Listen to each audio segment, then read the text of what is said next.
قرآن کی ایک آیت ہے، اللہ کہتا ہے کہ میں جب چاہوں کسی کو بھی سیدھے راستے پر لگا سکتا ہوں۔ یقیناً میری ماں چھوٹا سا میں جب تھا تو بستر میں سونے سے پہلے کہتی تھی کہ ایک ہی دعا ہوتی تھی کہ اللہ میں سیدھے راستے پہ لگا۔ تو مجھے جب سیدھے راستہ بچپن میں اور بڑا بھی ہو رہا تھا، ٹین ایجر بھی، ہم سیدھے راستے کو بڑا بورنگ راستہ سمجھتے تھے۔ جو دوسرا راستہ تھا جو سیدھا نہیں تھا وہ بڑا اٹریکٹیو لگتا تھا، یعنی جو گلیمر کی ورلڈ تھی۔ اور مجھے اللہ نے موقع دیا، ہر قسم کی میں نے زندگی دیکھی، کرکٹ کی وجہ سے باہر بھی رہا، ساری دنیا ٹریول کی۔ تو میرا جو دین کی طرف آنا تھا وہ ایک ایسا سفر تھا جو کہ خود ہی اپنی زندگی کو دیکھ کے، دنیا دیکھ کے، جس کو ہم سمجھتے تھے بڑی گلیمرس ورلڈ ہے۔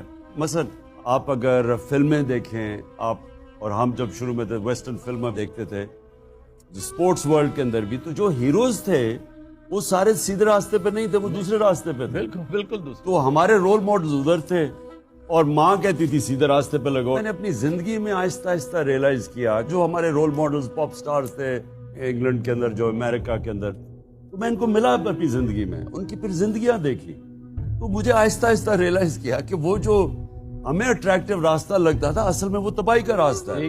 گھر اجڑ گئے، ڈرگ کلینکس میں خودکشیاں، یعنی وہ ہم تو زندگی میں جو دوزخ جو بربادی تھی وہ میں نے اپنی آنکھوں سے دیکھی اس گلیمر ورلڈ کی۔ اور پھر آہستہ آہستہ سمجھ آئی کہ اصل میں سیدھا راستہ تو وہ ہوتا ہے جو کہ اندر سے انسان کو سکون دیتا ہے، خوشی دیتا ہے، بھلے سے مشکل کیوں نہ ہو۔ مشکل دیکھیں جی، اصل میں سیدھا راستہ نبی صلی اللہ علیہ وسلم کا راستہ، وہ ہے سیدھا راستہ۔ اب تو اس کی راستہ دیکھنے کے لیے ان کی آپ زندگی پڑھیں یا ان کی زندگی کیا تھی، تو ان کی زندگی تو بڑی مشکل زندگی تھی، آسان زندگی تو نہیں تھی۔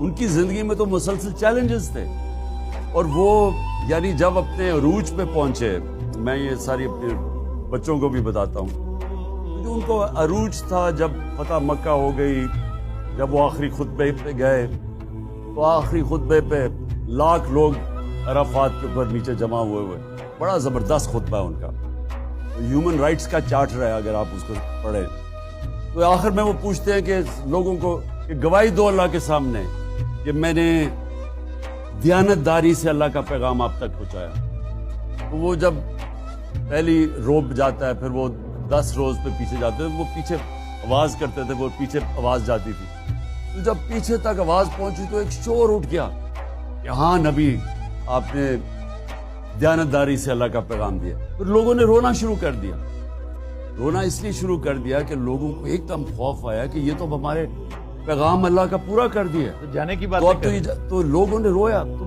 کہنے کا مقصد یہ تھا کہ ان کی زندگی ساری مشکل تھی، لیکن جب آسان وقت آیا وہ دنیا سے جانے کا وقت آ گیا۔ جب ہم آسان زندگی ڈھونڈتے ہیں اس میں عظمت نہیں ہے، عظمت اس زندگی میں ہے جو جد و جہد کا نام ہے، جو ان کی زندگی ہے۔